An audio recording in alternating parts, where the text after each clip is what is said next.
Skyway Stage 3 is one of the country's largest and most ambitious infrastructure projects.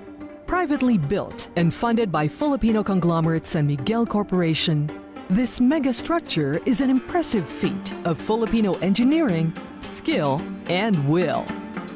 A 17.93-kilometer elevated expressway extending Skyway 1 and 2 from Buendia all the way to the North Luzon Expressway, it has 8 access points that traverse and connect Metro Manila's most populous cities: Makati, Manila, San Juan, and Quezon City. Skyway Stage 3 is the long-awaited solution to solving traffic, not just on EDSA, but also within major cities in Metro Manila. It will cut travel time from the South Luzon Expressway at Susana Heights in Muntinlupa to the Balintawak Toll Plaza of the North Luzon Expressway to just 20 minutes. Magallanes to Balintawak will take only 15 minutes from 2 hours. Balintawak Toll Plaza to Naiya will take 15 minutes, while Valenzuela to Makati will only take 10 minutes. Skyway 3 has been a massive undertaking, and not just for its sheer size and reach. Beset by multiple challenges even before it could start, the project epitomizes the commitment and dedication of San Miguel Corporation under its president Ramon S. Ang to deliver on a game-changing project that will benefit Filipinos for generations to come.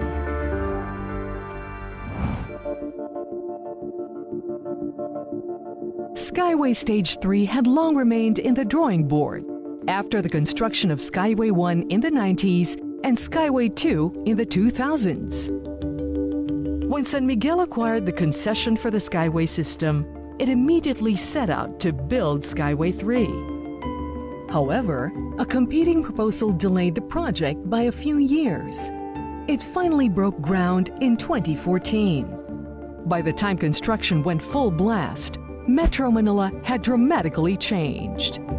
Communities and urban centers had risen around the original alignment, the Philippine National Railways train tracks, which resulted in numerous right-of-way issues.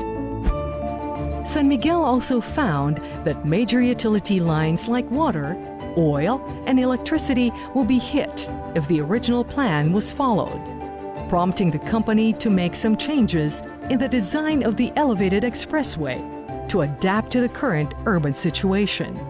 This increased the cost of the project and delayed it even further. With rapid urban development over the last 20 years, traffic volume had also increased exponentially. Traffic patterns also changed.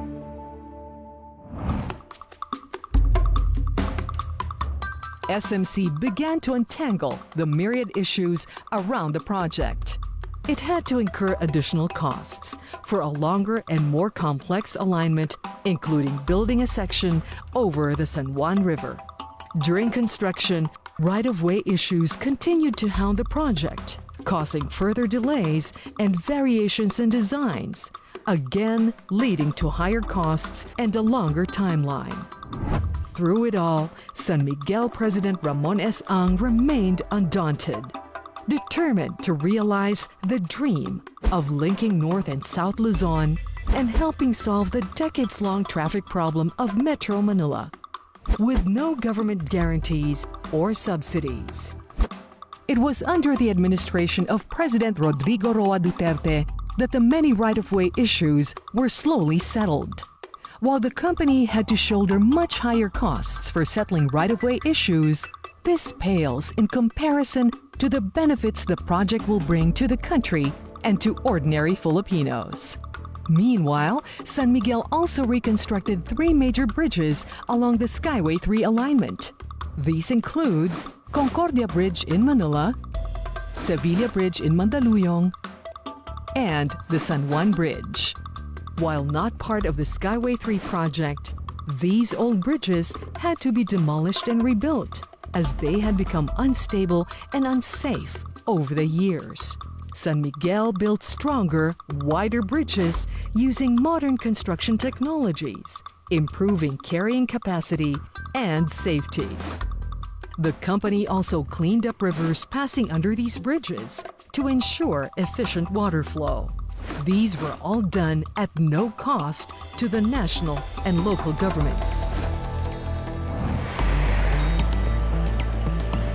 Before the project could be fully completed, a major redesign had to be done at the Skyway 3's northernmost end. The original endpoint, A. Bonifacio, was no longer feasible. In the last 20 years, traffic along EDSA in Balintawak had significantly increased. If motorists coming from Skyway 3 still had to go down on EDSA and pass through the old Balintawak cloverleaf to get to NLEX, the benefits of Skyway 3 would be negated. With the help of DPWH, San Miguel was allowed to make a final push. The company decided to extend Skyway 3 over EDSA Balintawak to end just right before the NLEX Toll Plaza, fulfilling the goal of seamlessly linking North and South Luzon.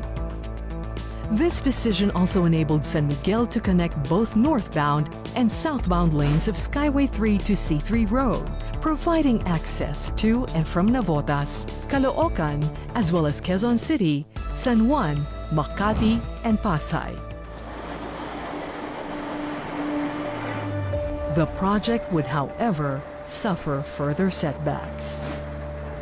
On February 2020, a fire in Pandacan, Manila damaged 300 meters of the Skyway that was already completed. In March, the COVID-19 pandemic hit the Philippines. The entire Luzon is under an enhanced community quarantine. A strict home quarantine will be observed in all households. Construction of Skyway 3 ground to a halt. More than 2 months later, work slowly resumed. With the economy severely affected by the pandemic, San Miguel President Ramon S. Ang has committed to continue all major projects of San Miguel and invest in even larger infrastructure projects to generate jobs for millions of Filipinos and help boost the Philippine economy for the long term. Despite all the delays, SMC has committed to soft open the expressway to the public by December 2020. With this, the public can enjoy use of this game-changing engineering marvel. By then, it would have taken some 6 years to complete the project, 3 years more than the original schedule. Its original estimated cost of 40 billion pesos has also more than doubled. But for Ang and San Miguel, what's important is that this mega project that many once thought was impossible to build is finally a reality. And the Philippines is yet another step closer to a better tomorrow.